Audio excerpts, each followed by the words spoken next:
Hello everyone, my name is Cheryl Selena Endeleon and today I'm going to discuss about mukbang and what actually happens, a scientific approach. What actually is mukbang?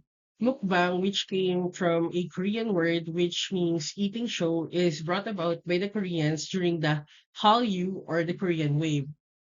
Mukbang originally aims to showcase eating large amount of food quantities, usually one specific food item in a given specific time, like ramen, burger, nuggets, and whatnot. Mukbang became famous in relation with ASMR, or the autonomous sensory meridian response, wherein people get aroused or has a tingling sensation, or actually whenever experiencing audiovisual triggers such as slurping, biting, and swallowing food. So just to show you, this is Nico Avocado, one of the famous influencer who has been famous for merely eating large amount of food and showcasing his mukbang. So what really happens after mukbang? So when a large amount of food is ingested, it goes to our cardiac sphincter and goes to our stomach. Our cardiac sphincter is a valve-like muscle that automatically opens and closes and ensures our food goes to our stomach smoothly and protecting the esophagus from damage. When you overeat, your stomach is first to suffer. Your brain sends signal to your stomach, causing it to expand rapidly. An empty stomach is just about the size of your feast, but after overeating, its capacity can increase dozens of times, reaching up to 3 to 4 quarts. When the narrow abdominal cavity is packed tight with this giant stomach, surrounding organs get squeezed. This makes you feel bloated and even gives you that breathless sensation. After working overtime all night, your digestive system finally completely digests and absorbs this excessive meal. While occasionally overeating once will not harm your body, but if binge eating becomes a habit, your body's organ will become overwhelmed from constantly working overtime. In the long run, even machines cannot handle this kind of abuse, let alone the human body made of flesh and blood. Eventually, problems like indigestion and digestive disorder will start finding you. Now we're going to talk about the long-term effects of mukbang in our body. So I divided into three. First is diabetes, hypertension, and eating disorder.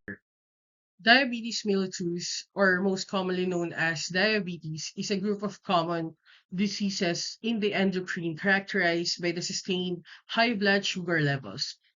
The diabetes is due to either the pancreas not producing enough of the hormone insulin, which is the type 1, or the cells of the body becoming unresponsive to insulin's effect, or insulin resistance, which is the type 2 diabetes. Our pancreas plays a very important role in the diabetes mellitus. Our pancreas has two functions. One is the exocrine function, which produces enzymes that help in the digestion, lipase, amylase, and protease. And the endocrine function that releases hormones that control the amount of sugar in your bloodstream, insulin and glucagon. When food enters the stomach, it causes the blood sugar level to rise. In response to increased blood glucose, beta cells in the pancreas produces and release insulin. Okay, glucose is equals to energy. Glucose is our body's main source of energy, but it can't do its job to provide the energy until it enters our cells. While on the other hand, insulin and glucose are best friends. They go hand in hand. When insulin binds to glucose, it allows to enter the cells to do its job. However, when the body doesn't immediately need glucose for energy, it is stored in the liver in the form of glycogen for later use. After that, blood glucose is regulated. In the case of mukbang, when too much fat is developed on the visceral, the fat around the area of our body, abdomen, and organs, too much sugar, high fat meals, sedentary lifestyle, and overeating, cholesterol has trouble of binding insulin to insulin receptor. That's why sugar stays high in the blood. Sugar is high all the time due to the poor diet, poor exercise. Pancreas is like on we need to make a whole lot of more insulin. Overproduction of insulin, insulin constantly binding to insulin receptors. Constant binding to insulin receptors can cause the receptor to desensitize, which make it insulin resistant. Hypertension or high blood pressure is a long-term condition where the force of blood against artery walls is consistently too high. It often has no symptoms but can be diagnosed with a blood pressure reading of 130 over 80 or higher. If untreated, it increases the risk of serious health problems like heart attack and stroke. Diagnosis is based on regular measurements, and management includes lifestyle changes such as diet, exercise, limiting alcohol and salt, and when necessary, medication. There are two kinds of hypertension. One is the primary or essential hypertension. That is the most common type. It develops over time due to factors like age, family history, a high salt diet, obesity, lack of exercise, and excessive alcohol use. The second one is the secondary hypertension, which caused by an underlying disease such as kidney disease or endocrine disorder. So now we are going to talk about the RAAS or the renin-angiotensin aldosterone system. So when the VP drops, our kidneys produce renin, and it goes to the liver to activate and produce angiotensinogen.